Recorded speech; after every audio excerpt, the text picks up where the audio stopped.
Hello students, welcome back. In today's lecture, we'll continue where we left off last with our blood types. We'll continue with the ABO blood group. What we want to do in this lecture is represent the information in the table in a more visual way. There are 3 possible alleles at 2 loci, and so this comes out to be 6 possible genotypes. That's the permutation of 3 things taking 2 at a time. We've represented those genotypes here. Homozygous dominant A, heterozygous A, homozygous B, heterozygous B, codominant AB, and recessive. These are our 6 genotypes. We will use 6 red blood cells to represent these genotypes.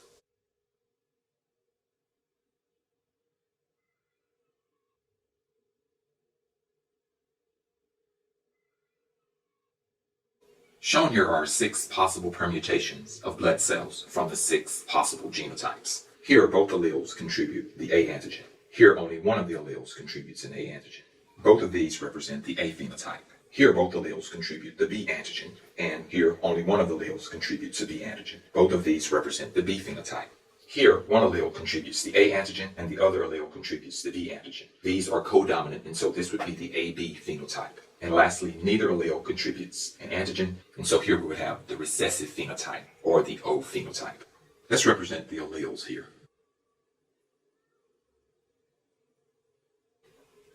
Shown here are 6 genotype permutations. IA, recessive I. Both of these give the A phenotype. IB, and IB, recessive I. Both of these give the B phenotype. IB. This gives the AB phenotype, as these are codominant, which means that they are both expressed when together. And the last one is recessive I, which gives no antigen, and this is the O phenotype. Let's next represent the 2 possible agglutinins, or the 2 possible antibodies.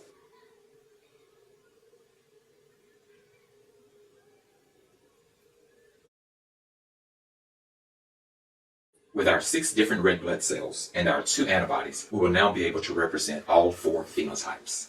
Let's draw 4 tubes to represent the blood types.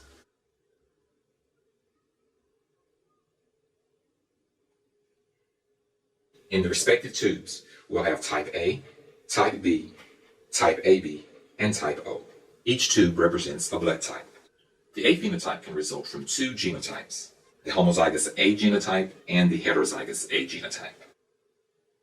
The B phenotype can result from 2 genotypes as well, the homozygous B genotype and the heterozygous B genotype.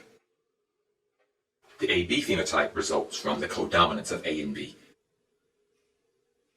And the O phenotype results from the recessive genotype.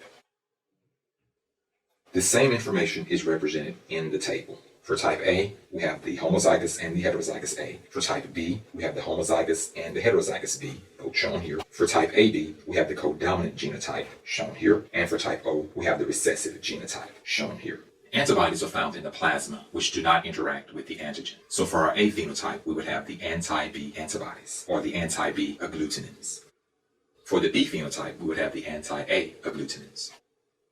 For our AB phenotype, since we have both antigens present, we can have neither of the antibodies. And so our AB phenotype has no antibodies. And for our O phenotype, since there are no antigens present on the red blood cell surface, we can have both antibodies.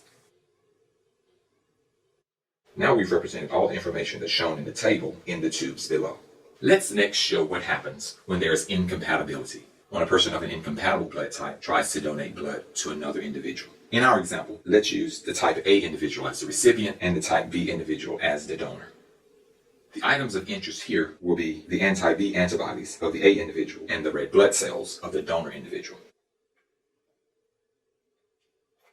When these 2 components come together, the anti-B antibodies will bind to the B antigens of the red blood cells and cause them to stick together. The interaction of the antibodies with the red blood cells of corresponding antigens will cause the red blood cells to stick together. Here, the antibody is anti-B. The antibody is also known as an agglutinin. In this case, the isoagglutinogen is isoagglutinogen B, also known as the antigen. The sticking together of the red blood cells is also known as agglutination. And so agglutination occurs when there's incompatibility between the 2 blood types. Before concluding this lecture, I'd like to make 3 additional points. With the ABO blood group, there are 6 genotypes, and we've shown those. There are 3 possible alleles and 2 loci. We can use a formula to calculate the possible permutations of genotypes, where N represents the number of alleles and R represents the number of loci. I'll represent the formula here. And so there are 6 possible genotypes of the ABO blood group. From these 6 possible genotypes, we get 4 phenotypes. And we've seen these phenotypes, A, B, AB, and O.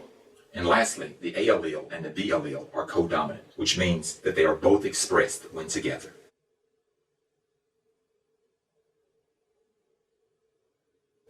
And this codominance results in the AB blood type. And so this concludes our discussion of the ABO blood group, and it also completes this lecture. I hope that you've learned a lot.